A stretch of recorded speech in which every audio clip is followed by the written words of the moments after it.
गुर्वष्टकम् शरीरं सुरूपं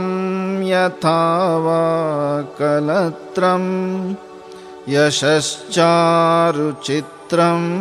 धनं मेरुतुल्यं मनश्चेन लग्नं गुरोरङ्घ्रिपद्मे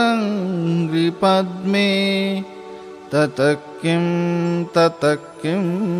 ततः किं ततः किं कलत्रं धनं पुत्रपौत्रादि सर्वं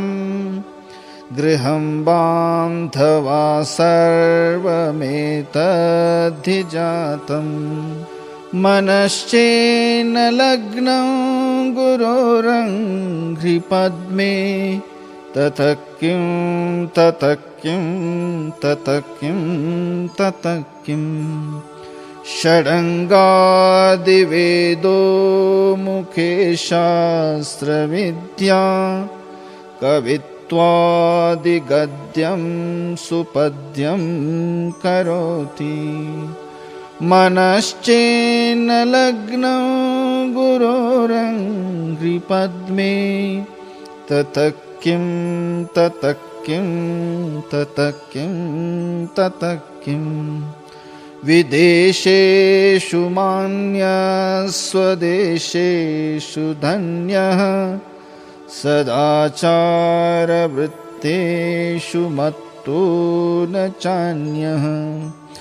मनश्चेन लग्नं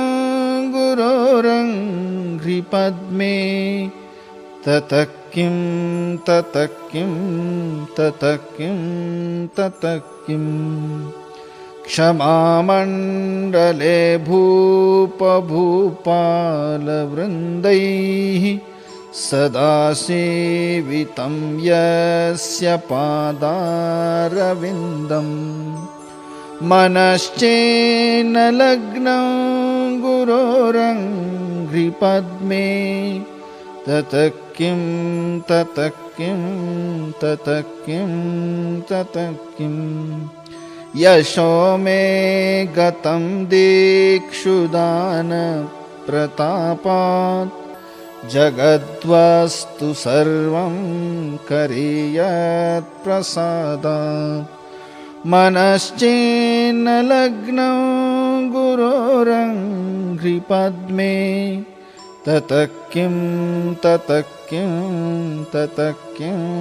ततः किं न भोगो न योगो न वाजिराजो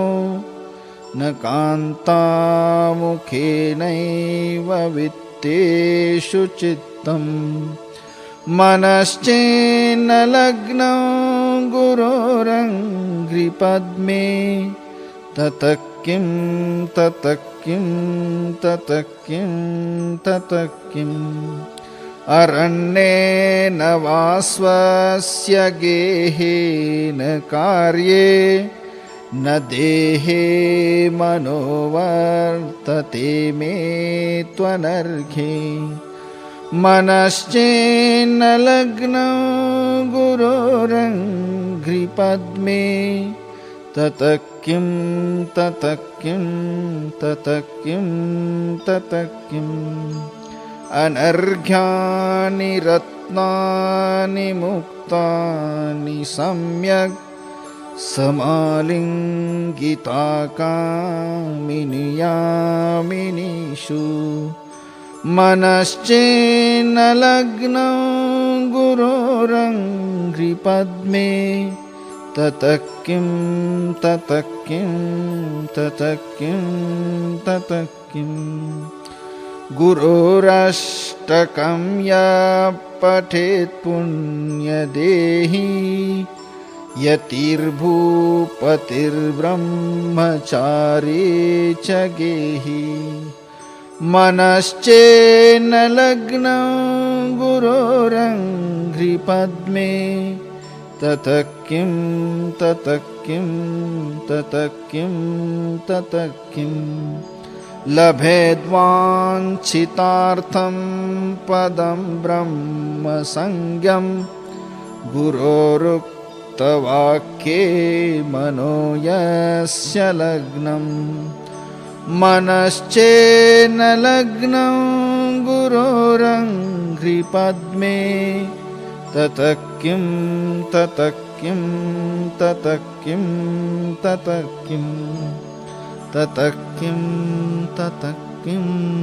ततः किं ततः किम्